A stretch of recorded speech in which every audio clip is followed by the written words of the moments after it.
You see this watch on the table? It doesn't work anymore.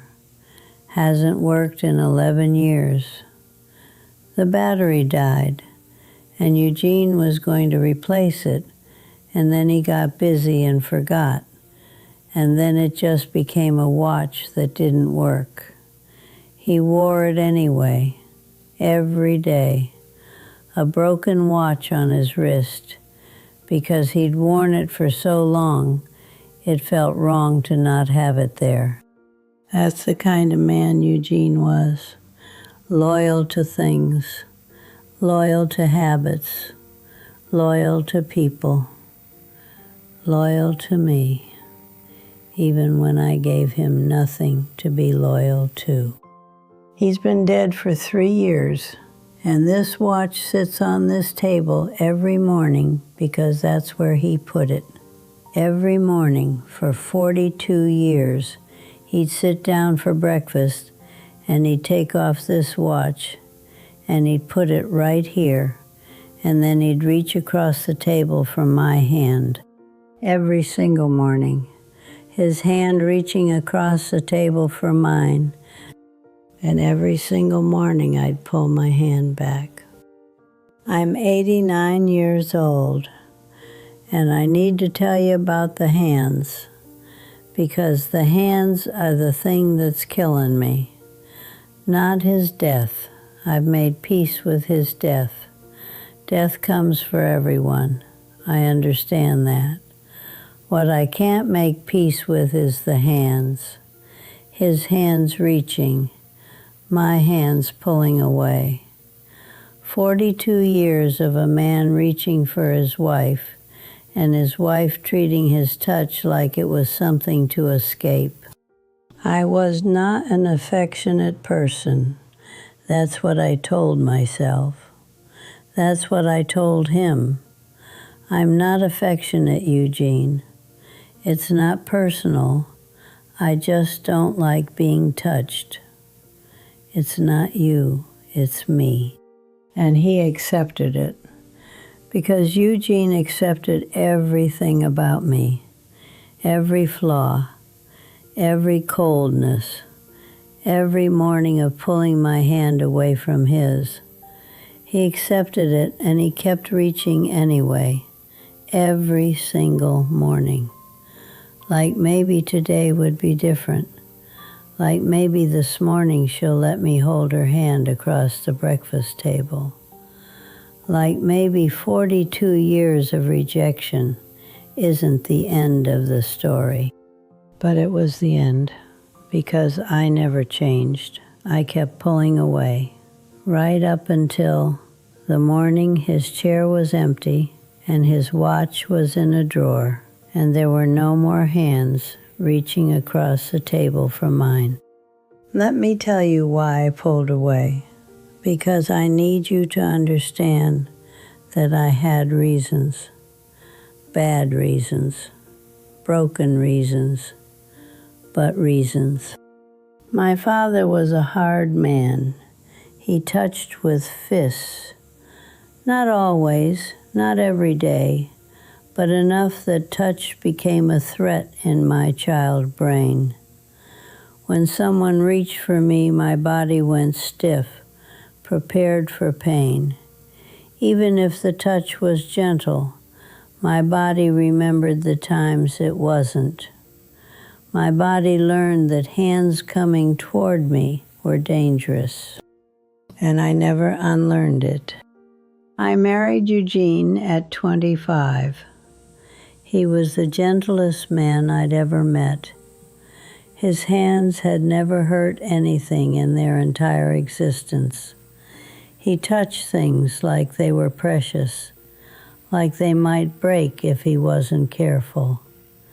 He touched me like I was precious, and I flinched every time.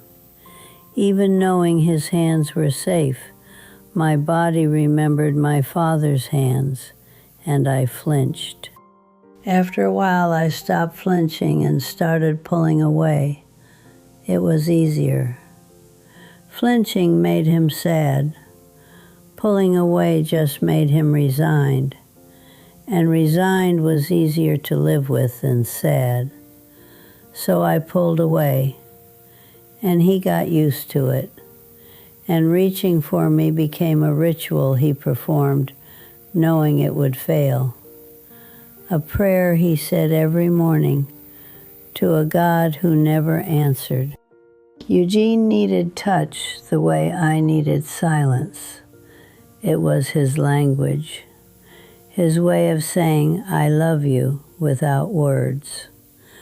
When he reached for my hand, he was saying, "Good morning, I love you.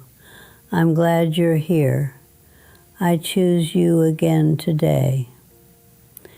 Every reach was a sentence, and every time I pulled away, I was saying, "I don't want to hear it." 42 years of silencing the man who loved me. He stopped reaching in year 38. Just stopped. I noticed, but I didn't say anything. I was relieved, actually. Relieved that the ritual was over. Relieved that I didn't have to pull away anymore. Relieved that we could just sit and eat breakfast like two people who had given up on touch. I didn't realize he'd given up on more than touch. Something in Eugene dimmed after he stopped reaching. I see it now looking back. His shoulders got lower. His eyes got flatter. He smiled less. He laughed less. He did less of everything. Like the effort of reaching for me every morning was the thing that kept him alive. And when he stopped reaching, he stopped being fully Eugene. He was dying before he died. I was killing him with my pulling away. Not fast, slow. The way you kill a plant by not watering it. One dry day at a time until the leaves droop and the stem weakens. And one morning you come downstairs and it's dead. Eugene died on a Tuesday, heart attack, in this kitchen, at this table, in that chair. I was at the stove making eggs. I heard a sound, a small sound, like a gasp that got cut off. I turned around and he was slumped forward, his hand on the table, reaching toward my chair, reaching toward the place where my hand should have been. His last movement on this earth was reaching for me. And I was at the stove, 3 feet away, making eggs. I ran to him. I held him. I put my hands on his face for the first time in years. And I said, "Eugene, stay with me. Eugene, don't go. Eugene, I'm here." Too late. Always too late. The woman who couldn't touch him for 42 years, suddenly touching him when there was no him left to feel it. The paramedics came. They worked on him. They told me he was gone. They were kind. They asked if there was someone they could call. I said no. There was no one to call. Eugene was my someone, and he was gone. I sat at this table after they took him. I sat in my chair, and I looked at his chair, and I put my hand in the middle of the table, in the space between our chairs, the space his hand crossed every morning for 38 years trying to reach mine. I put my hand there, and I waited, like maybe his hand would come, like maybe death was something you could reverse with enough wanting, like maybe if I just sat here long enough with my hand in the middle of the table, he would reach for it, and this time I wouldn't pull away. I sat there for 6 hours. My daughter found me at dinner time, hand on the table, waiting for a reach that would never come.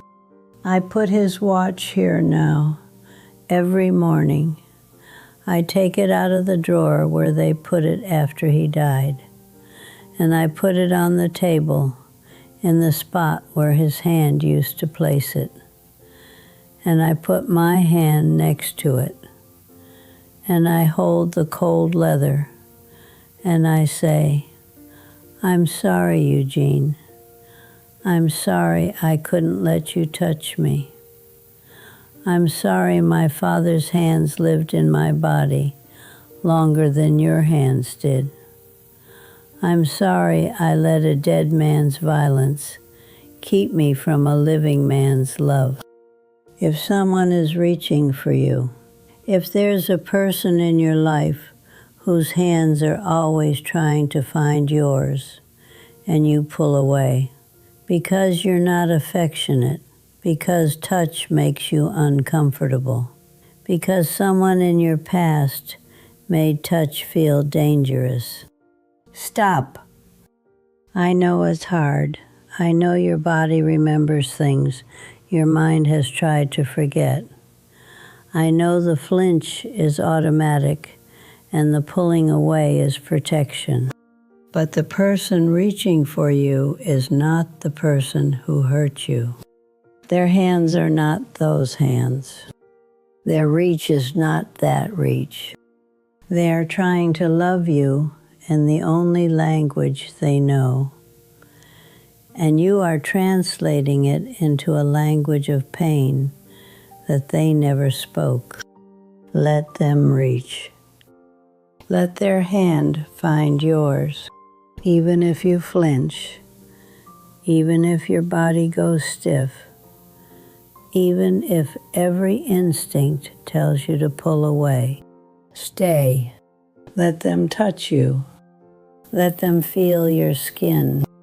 Let their hand rest in yours for 1 minute. That minute will mean more to them than you know. It would have meant everything to you, Eugene. 1 minute, one breakfast, one morning where she didn't pull away. I had 15,330 mornings to give him that minute. I gave him 0. He reached for 42 years. I pulled away for 42 years. And now I reach for a watch that doesn't work, and a chair that's always empty, and a hand that stopped coming toward me 3 years ago because it stopped having a body to come from. Don't be me. Let them reach. Let them find you. Tomorrow morning, tonight, right now, whoever is reaching for you, stop pulling away. Their hands are trying to say, "I love you."